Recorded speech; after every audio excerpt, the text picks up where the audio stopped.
ఏదో ఆయన చెప్తున్నాడు కానీ ఆయన గుండె మీద చేసుకొని చెప్పమనంటే ఏం చేశాడు? ఏదో ప్యాకేజ్ ఇస్తే ఇస్త్రీ బళ్ళ వాళ్ళకి, మంగళ షాప్ వాళ్ళకి, చెప్పులకి ఇస్తే సరిపోయిందా?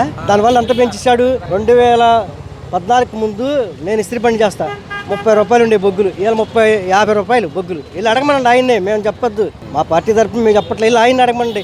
నువ్వు రాకముందు గవర్నమెంట్లో నిత్యావసర రేట్లు ఎంత ఉన్నాయి, నువ్వు వచ్చినాక ఎంత ఉన్నాయి ఆయన అడగమండి. ఆయన పెంచి నేను తీసుకుంటున్నానా, లేకపోతే నేను పెంచకుండా జనానికి డబ్బులు ఇస్తున్నాడు ఆయన అడగమండి. అభివృద్ధి చేశాను అన్నాడు. వాళ్ళ ఎమ్మెల్యేలు చెప్పమనండి అభివృద్ధి అంత చేశాడు. ఆ ఎమ్మెల్యేలు సరిగ్గా ఉంటే ఆయన తీసేసుకోవడం ఎందుకు, మార్చుకోవడం ఎందుకు? నేను చేస్తున్నా, బటన్ నొక్కుతున్నా, వాళ్ళ ఎమ్మెల్యేలు చెప్తున్నారు ఏమండి రోడ్లు వేయాలండి. నేను బటన్ నొక్కుతున్నాగా, నేను రోడ్డు మీద ఏమైనా అడగలేదుగా. నేను బటన్ నొక్కుతున్నాను కదా, మంగళ వాళ్ళకి ఇస్తున్నా, ఇస్త్రీ వాళ్ళకి ఇస్తున్నా, చెప్పుల వాళ్ళకి ఇస్తున్నా, వాళ్ళకి ఇస్తున్నాను కదా. నేను అడిగారా రోడ్డు ఏమని? నేను అడగరు. నేను బట్టన్ నొక్కుతున్నాను, నువ్వు వెళ్ళి చూసుకో, అంతవరకే. ఉంటే ఉండు, లేకపోతే వెళ్ళిపో. నన్ను చూసి ఓటేశారుగా, నిన్ను చూసి ఓటేయాల. అభివృద్ధి అంటే నాకు తెలుసు. నేను కూర్చొని బట్టన్ నొక్కితే చాలా అభివృద్ధి. రాజధానికి ఎవడు అడిగాడు నిన్ను? రాజధాని నిన్ను ఎవడు అడిగాడు అని ఎమ్మెల్యేలు అడుగుతున్నారు. రేపు పొద్దున ఎమ్మెల్యేలు అడుగుతారు. జగన్ వెళ్తాడా ఏంటి? నియోజకవర్గాలు, మండలాలన్నిటికీ, పంచాయతీలకు వెళ్తాడా? అభివృద్ధి అంటే శ్మశానాలకు రంగేసుకోవడం, పంచాయతీ ఆఫీసులకు రంగేసుకోవడం, అంబులెన్స్ మీద రంగేసుకోవడం, అది అభివృద్ధి. ఎక్కడన్నా ఒక రోడ్డు వేసాడా? వాళ్ళ ఎమ్మెల్యేలు ఊరు వెళ్ళమనండి ఆయన్ని. ఒక హైవే రోడ్లు పెద్ద గోతులు ఏ ఆయన రమ్మన్నా మేము తీసుకెళ్తాం. వాళ్ళ ఎమ్మెల్యేలు రమ్మని తీసుకెళ్తాం. గోతులు మేము చెప్తే అబద్ధం, వాళ్ళు కావాలని మా మీద బురద చల్లుతున్నారు అని చెప్తాడు కదా. వాళ్ళ ఎమ్మెల్యేలు అయితే కొట్టుకాడికి వెళ్ళి చెప్తారు ఎంత పెరిగింది. బోర్డు అంతా అభివృద్ధి జరిగిందిగా, చాలా చేశాడు. బట్టలు నొక్కుతున్నాడుగా, చాలిక ఏం అవసరం లేదు. సోషల్ మీడియాలో పెట్టించుకుంటున్నాడు చక్కగా. ఏంటి బట్టలు నొక్కుతాం, అక్కడ కూర్చొని బట్టలు నొక్కుతున్నాడు. మన అభివృద్ధి అవసరం లేదు. నేను మమ్మల్ని ఎవరు అడగరు. అడుగుతారు, నన్ను అడుగుతారు. ఆయన వాళ్ళు అడుగుతారు. వెళ్ళి అక్కడ తాడేపల్లి ప్యాలెస్కి వెళ్ళి అనుకో, వెళ్ళరు. ఏమంటే అభివృద్ధి జరగలేదండి అడిగితే ముందు ధర్నా చేసేయండి. అది మనకు అగ్నెస్ట్ వాళ్ళు, ఆ పార్టీ వాళ్ళు, ఈ పార్టీ వాళ్ళు. ఈ మాత్రం ధర్నా చేసేటప్పుడు మాత్రం ఫ్రీగా వదిలేసేయాలి. ఎవడన్నా ధర్నా చేసాడు వ్యక్తిగత దోషం చెప్తాడు. అభివృద్ధి చేయలేదని ఎమ్మెల్యే గారిని అడిగారు అనుకో, ఆడికి ఈడికి అని ఏయో ఇక చెప్పలేని విధానంగా మాట్లాడతారు. అభివృద్ధి చేయమని అడుగుతాం కదా, అడిగినప్పుడు ఆడు ఏమంటాడు? మీరు చేయలేదని చెప్పలేడు కదా.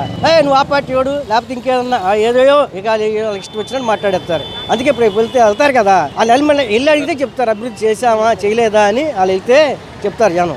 అంత సర్వనాశనం అయిపోయింది అంతే. జర్మనీలో హిట్లర్ చేశాడు చూడు, హిట్లర్ పరిపాలన ఏంటి అంతకన్నా ఘోరంగా ఉంది. హిట్లర్ అంత దుర్మార్గుడు, ప్రపంచాన్ని నాశనం చేశాడు. ఆంధ్రప్రదేశ్ నాశనం చేస్తాడు ఈయన. కోరుకుంటే సరిపోతుందా? 51,000 ఇంతవరకు 6 సంవత్సరాల నుంచి కోర్టులో నడుస్తుంది. ఎంతోమంది ఎన్నోసార్లు వాయిదా వేసుకోవడం వస్తారు. ఎవరైనా చేస్తారా? మరి సుప్రీంకోర్టు కూడా ఏం మాట్లాడలేదు. డబ్బు ఉంటే 100 సంవత్సరాలైనా కూడా అది జరిగిపోద్దా? చెప్పండి, నా అనుభవంలో చెప్తున్నా. తినడానికి లేక చచ్చిపోతున్నాం జనం, కొనుక్కోలేక.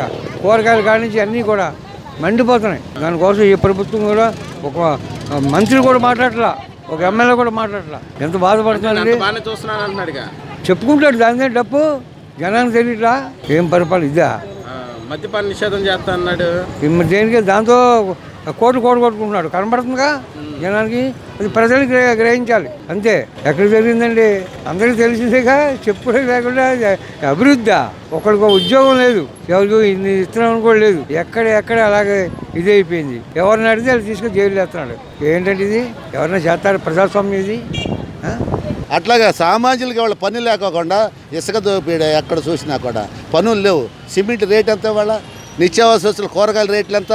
నిన్నగాక మొన్న ఉల్లిపాయలు ఆకాశానికి తినటం మానేశారు చాలా వరకే.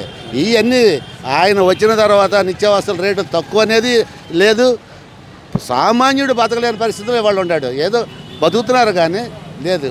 సార్ మద్యపానం నిషేధం చేస్తానన్నారు. ఇప్పుడు మద్యం ఏళ్ళే పారుతుంది, కొత్త బ్రాండ్లు వచ్చేసినాయి.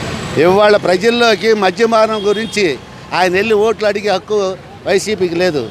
నేను మద్యపానం రూపు మాపినాకే మీ దగ్గరికి ఓట్లకు వస్తానని చెప్పారు.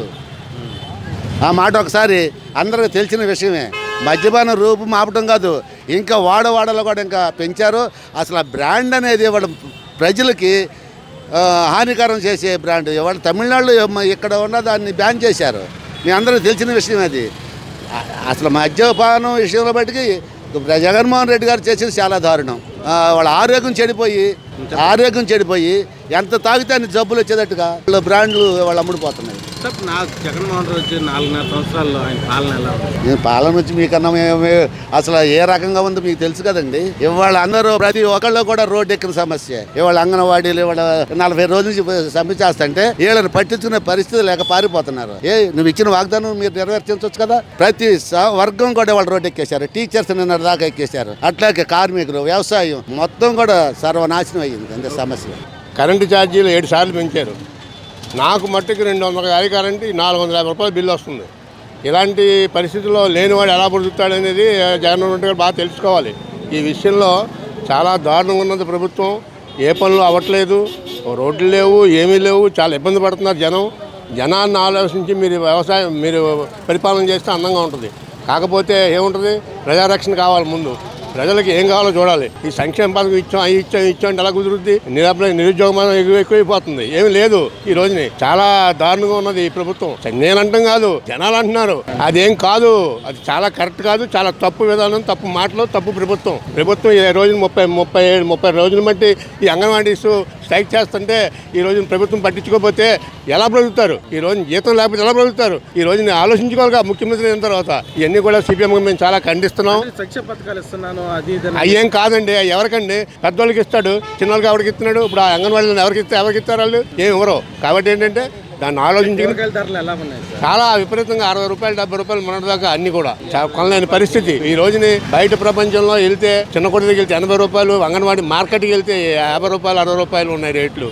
ఈ రోజుని ఇవన్నీ ఆలోచించుకుని అంటే మద్యపానం నిషేధం చేస్తాను. ఏంటి మద్యపానం? ఈ రోజున 50 ఎంఎల్ చీప్ లెక్క 200 రూపాయలు అమ్ముతున్నాడు. ప్రభుత్వం వల్ల ఏంటి సుఖం? ఏముంది? అసలు ప్రజలకు ఏం చేసావు అనేది ఆలోచించుకోవాలి కదా. అదేం లేదు. సంక్షేమం ఇచ్చేసాం, ఏదో ఇచ్చేసాం. సంచి అంటే ఎలా కుదురుద్ది? అయ్యేం కుదరవు. ఏంటంటే కరెక్ట్గా ప్రభుత్వం చేయాలి. ఏమంటే ఏం జరిగిందండి? పోలవరం ప్రాజెక్ట్ అలా పెట్టి కూర్చున్నాడు. ఈ రోజునేమో అమరావతి అలా పెట్టేసి మనకు అమరావతి అంటే చెప్పలేని పరిస్థితి వచ్చింది మనకి. నీ రాజధాని ఎక్కడంటే విజయవాడ అని చెప్తామండి, చెప్పలేంగా. 3 రాజ్యాలుగా చేశాడు. ఏంటది వ్యవహారం? అది చక్కబెట్టుకోవాలి, చాలా చక్కబెట్టుకోవాలి. అతను రోడ్లు సరిగ్గా లేవు. ఎక్కడ పల్లెటూరు పంచాయతీలో నానా బాధలు పడుతున్నారు. దోమలు, డబ్బులు ఇవ్వట్లేదు, జనాలు పారిశుద్ధ్యం లేదు. ఈ రోజుని మేము సిపిఎంగా అన్నీ చాలా ఖండిస్తున్నాం. ప్రతిదానికి కూడా ఆలోచించుకుని ప్రభుత్వం విధానాన్ని మార్చుకుని వాళ్ళ యొక్క విధానాన్ని మార్చుకుని చేయాల్సిందిగా ముఖ్యమంత్రి గారిని కోరుతున్నాము.